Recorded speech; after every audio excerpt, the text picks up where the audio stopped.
Do you ever feel like it might be time to let go of something, and then fear comes and gets in the way and starts to tell you that maybe you're not supposed to let it go, maybe it's not the right time, maybe you can't afford it financially, maybe you're not letting go, but you're actually pushing it away?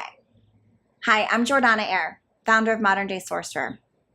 I wanted to talk to you today about how to know, like how do we actually know when it's truly time to let go of something versus when maybe we are pushing life away. Let's look at some examples. Maybe you want to start a business and you got a 9-to-5 job and you're trying to decide whether it's the right time to leave it behind.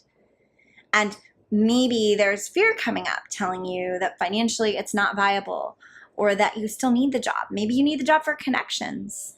Maybe you need the job for security. Maybe your spouse won't be so happy if you leave the job. So how do you know if it's really, and when it's really time to let go of it? Or maybe it's the spouse you're considering letting go of. How do you know with romance and partnership whether it's actually time to complete and to let go? Or whether you're just running away from someone you truly love and maybe even running away from the mirrors that you have with another person and the work that you're really there to do with them? Or what about a physical situation? How do you know if it's time to move away from the home that you've loved, but you're feeling a new sort of home? How do you know when it's time to leave the city that you're no longer vibing with and go to whatever city is calling you next? Are you running away? Are you actually just not able to find happiness anywhere and believing that the happiness is over there outside of you? Or is it truly that you're being guided to go find a new energy, go down that new path, or go into that new thing that's waiting for you? How do you really know?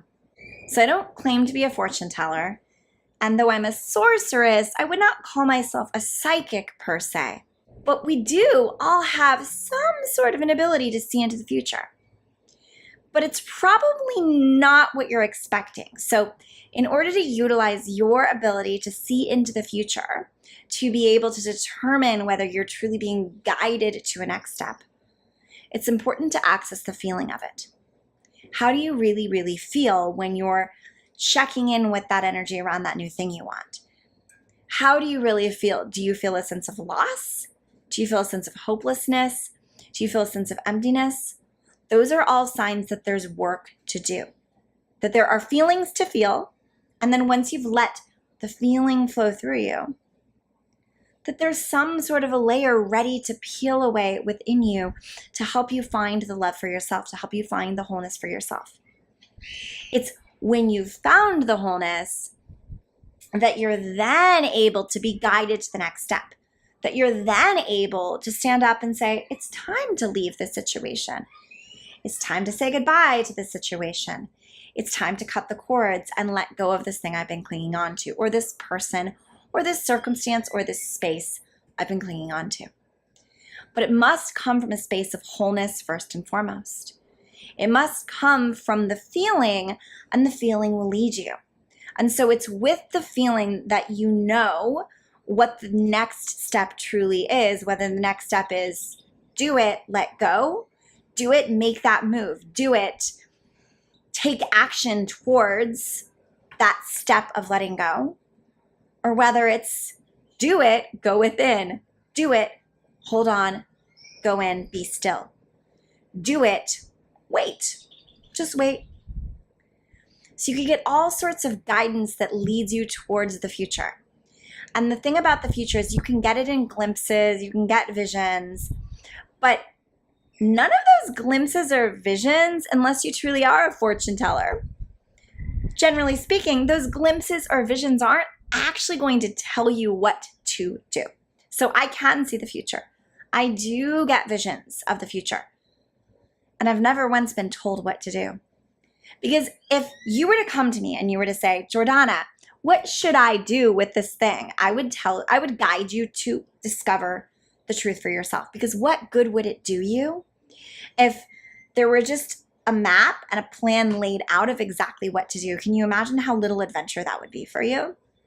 Can you imagine how little growth would actually be waiting for you inside of the steps that I'm telling you to take, that all you have to do is follow them?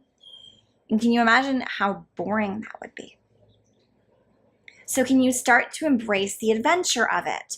And even when you want to let go of something, in order to determine whether that's the right next step, or the right next step is to stay or to hold on to, can you embrace the opportunity of the adventure within it?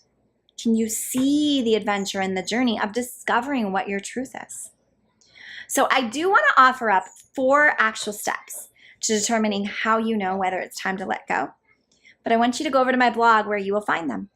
So before you go over to the blog, don't forget to click here to subscribe for more awesome videos just like this. But go ahead and click on the link below, and it'll take you to our blog where you can find the 4 steps to determining whether it's actually time to let go of something or time not to. See you guys later. All my love.